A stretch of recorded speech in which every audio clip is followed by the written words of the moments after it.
Welcome in to the 48 Minutes podcast on Believe. I'm Ross Geiger, the former NBA video coordinator, and I'm joined alongside Bruce Bernstein, our four-time Emmy Award winner who spent more than 3 decades at ESPN producing NBA shows, SportsCenter, and soaking up knowledge from the best hoop analysts in the business. Also joining us is the 2-time Emmy Award winner, Michael Willoughby Freer, who's a senior writer at Stat Factor, specializing in writing advanced statistical NBA reports for various announcers across the league.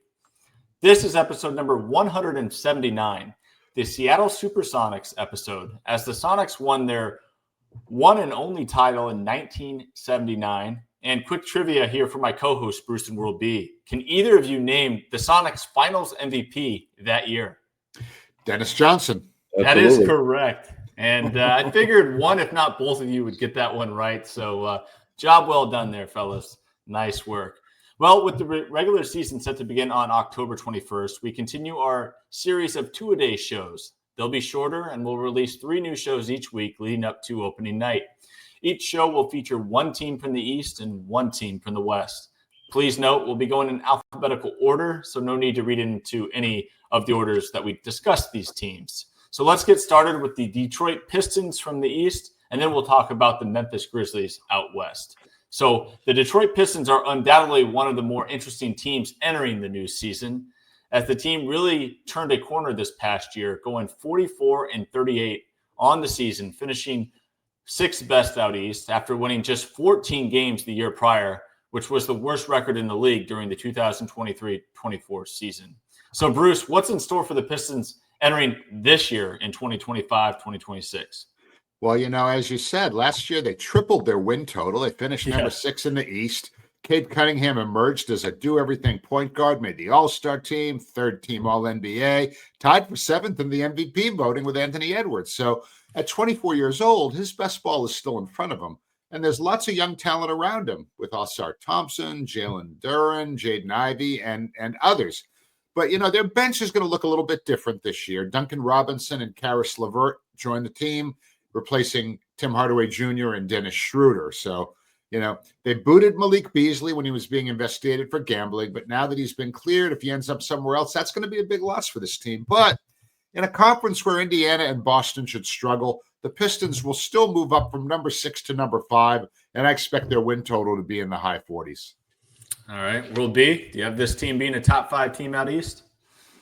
I think they absolutely can. I don't know if I necessarily put them there. I think there are other teams in better shape to get in the top 5. That doesn't mean they can't. We didn't think they would get to the spot they were last season. They really surprised, and even though they lost in the playoffs to the Knicks in 6 games, it was 6 tough games. They really didn't do the things they did during the regular season. They really struggled from the perimeter in the playoffs there. It shot about 32%. A couple of reasons why I think that they have to get better against the really good teams. They were last season against bad teams, against teams that are above 500, 11-25. That just isn't going to cut it if you want to take that next step. And against teams they had a top 10 defense in terms of efficiency, but against teams that were top 10 offensive efficiency, they gave up almost 120 points per 100 possessions. It's just you got to take that next step to get better. There's areas they can improve. They fouled way too much. They were in the top 3 in fouls. They were in the top, the bottom 5 in opponents' free throw attempts. Stuff like that's got to improve. Doesn't mean it can't. I just want to see it. And I know some of the teams that I have pegged ahead of them have a better track record, I guess. Yeah. Now, just to follow up here, and I think I'm going to turn to Bruce on this one, just bringing up what you brought up, will be about the fouling, right? They need to eliminate some of the fouls there.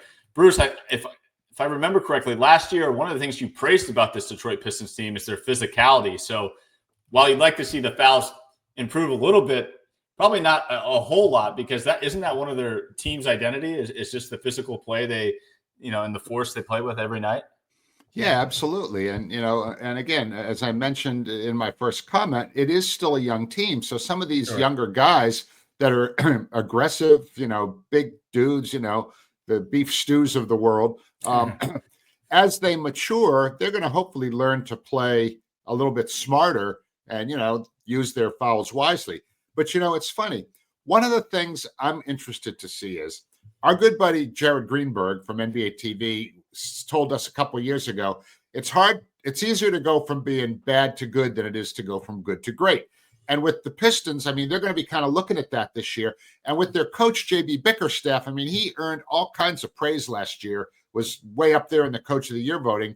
But you saw what happened. You know, he left Cleveland, and they kind of, under Kenny Atkinson, they went from what they were to a 64-win team. So it's going to be interesting to see, can JB help this team get from good to great, which he didn't really do in Cleveland. So we all respect him, and he's a very good young coach. But that's something I'm going to be keeping my eye on. And it's when it comes to like playing smarter and not committing the fouls, a lot of that is going to be coaching. Yeah, that's a really good point to bring up there about JB Bickerstaff and the challenge he faces heading into this year. As for my concerns with the team, while Detroit, has this impressive young core of Cade Cunningham, Jaden Ivey, Asar Thompson, Jalen Duren, they're all intact. They're under contract for quite some time, which is great. But I got to be honest about the other offseason moves for this Pistons team.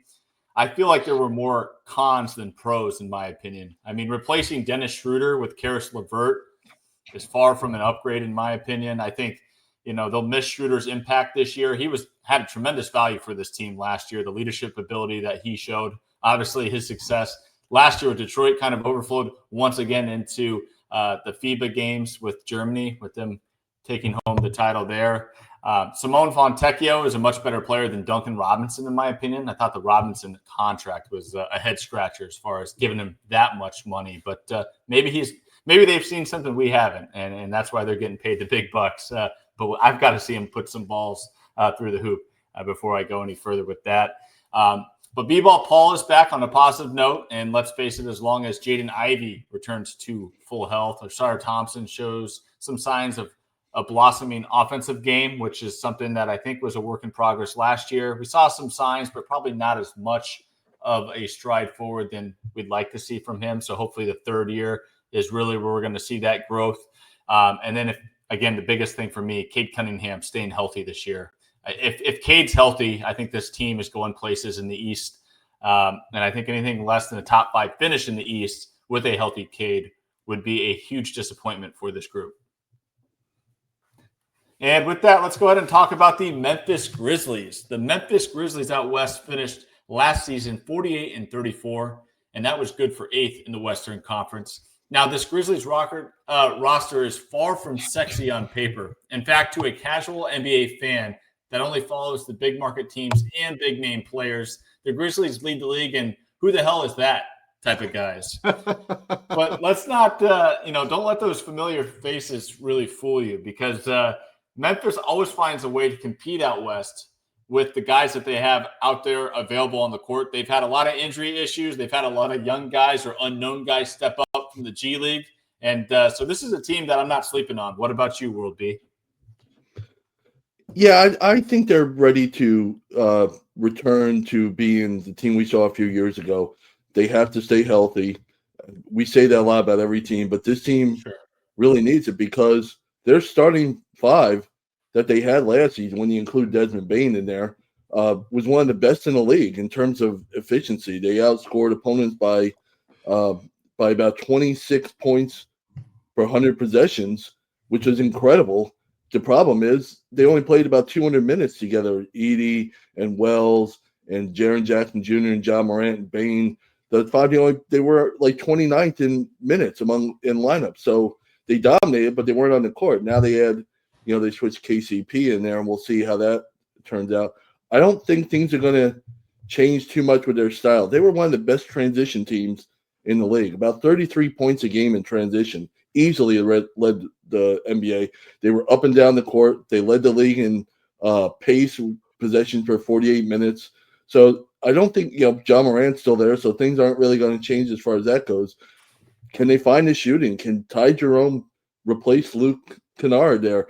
Can KCP just do away with that disaster of a season he had in Orlando and be the, he doesn't have to be the threat that Desmond Bane was necessarily, but he has to be better than what we saw.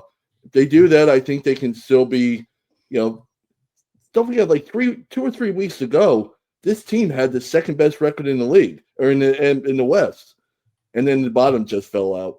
Yeah. So I think they have a chance to bounce back. I think the guys they have there, they're in the lineup together. That's a really tough, even with KCP, that's a really tough lineup. Yeah. Now, Bruce, what's your perspective here on the grit and grind Grizzlies? Well, you'll recall that as they were circling the drain at the end of the last regular season, they had gotten rid of their head coach Taylor Jenkins, replaced him with Tuomas Salo, and they were 4-5 under him.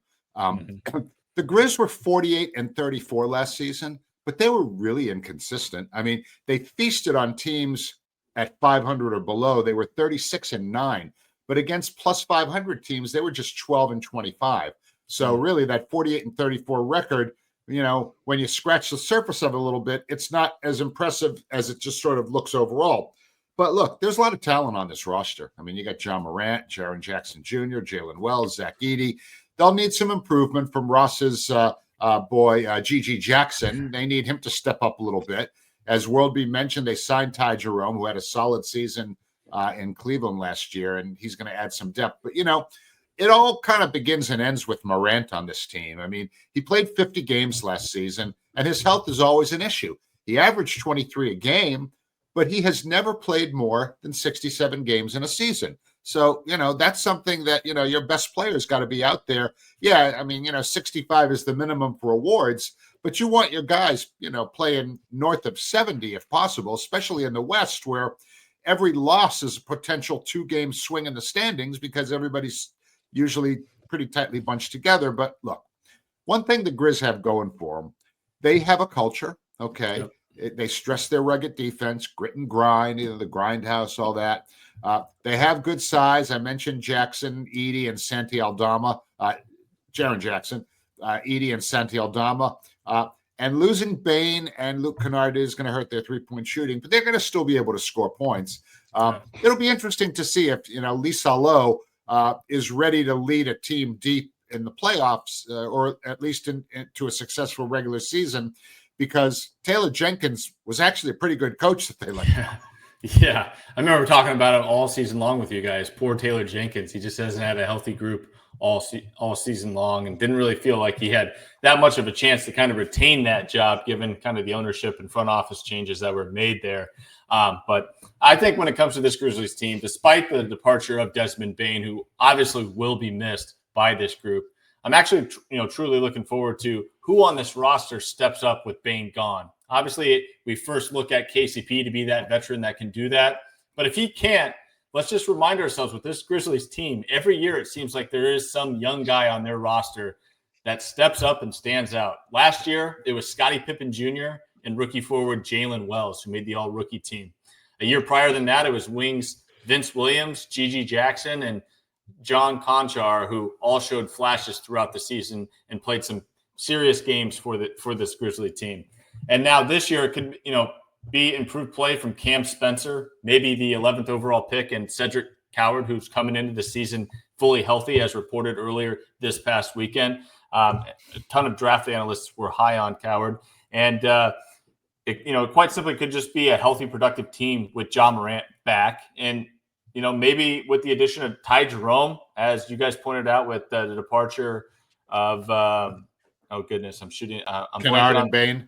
Kennard. I was thinking of Kennard there. Do we get some minutes of both Morant and Ty Jerome out there on the floor together? I know it's a little small, but it definitely shouldn't help their or couldn't hurt their shooting out there on the perimeter. So that could make a world of difference getting a guy like Ty Jerome inserted into this rotation as well. But either way, I'm pretty surprised I'll be pretty surprised if the Grizzlies don't remain a top 8 team out west.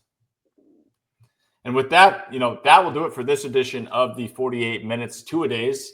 Next week, we will examine not next week, we'll do it later this week. We're going to examine the Indiana Pacers in the Minnesota Timberwolves. We'll hope you'll join us as we'll continue to keep you up to date, but go shorter than 48 as we hit every team. Take care, everyone.